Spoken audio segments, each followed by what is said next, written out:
This is VOA News. I'm David Byrd. 2 people have been killed and 3 others injured in a knife attack on London Bridge.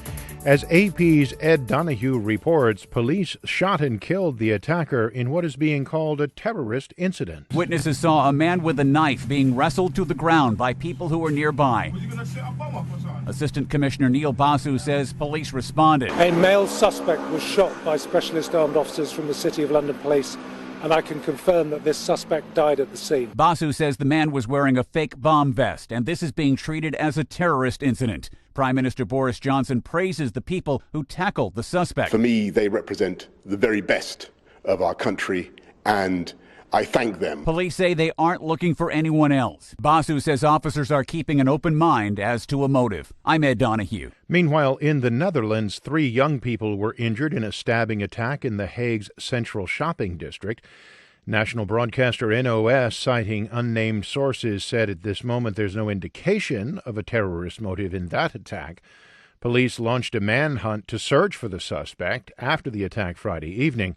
Police spokeswoman Mariah Kuiper says they're searching for a man in a grey tracksuit. Around 7:45, we received a notion that there was a stabbing incident here. 3 people are hurt, and we are looking for a suspect right now. Police said that the victims are receiving treatment at a local hospital. They said the stabbing happened in an area near the city's historic center that was busy with holiday shoppers. A down day on Wall Street, with all 3 major indices finishing the week in a shortened session on the downside. For more, visit our website, voanews.com. This is VOA News. The U.S. House Judiciary Committee has given President Donald Trump 1 week to say whether his legal counsel intends to introduce evidence and to call witnesses in upcoming impeachment proceedings that could lead to formal charges of misconduct. The Democratic-led committee, which is due to begin weighing possible articles of impeachment against Trump next week, sent a 2-page letter to the president with a deadline of 2200 UTC on December 6th. That's when Trump's counsel has to specify intended actions under the committee's impeachment procedures.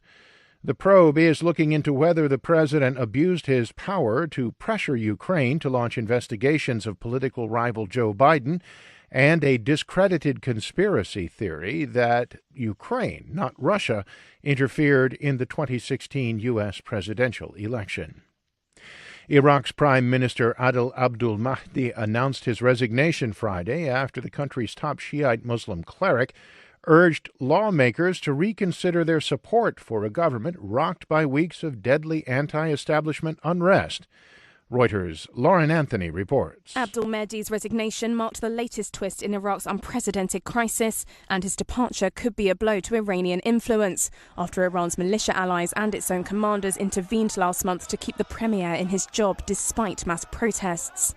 Young, unarmed and majority Shiite Muslim protesters have led demands for an overhaul of Iraq's political system, one they say is endemically corrupt and serves foreign powers, especially Baghdad's ally Tehran.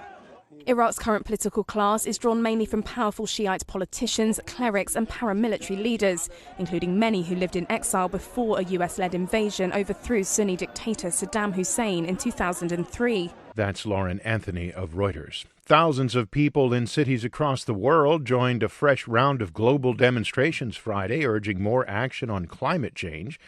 Reuters correspondent Francesca Lina has more. Protesters all over the globe rallied on Friday, pushing for more action on climate change. Deliberately timed to force leaders to come up with urgent solutions at a United Nations conference in Madrid next week. Swedish activist Greta Thunberg had been due to join a student strike in Lisbon, but her environmentally friendly voyage across the Atlantic from New York by yacht was hit by high winds, delaying her by a few days. But Portugal's student movement pushed on with the protest without her. In Berlin, protesters in swimming costumes dived into the chilly river, holding a white box in a symbolic attempt to rescue the government's climate change package. And in Australia, students in Sydney and other cities walked out of class, saying more should be done to combat the country's bushfire crisis, which many see as a result of climate change. I'm David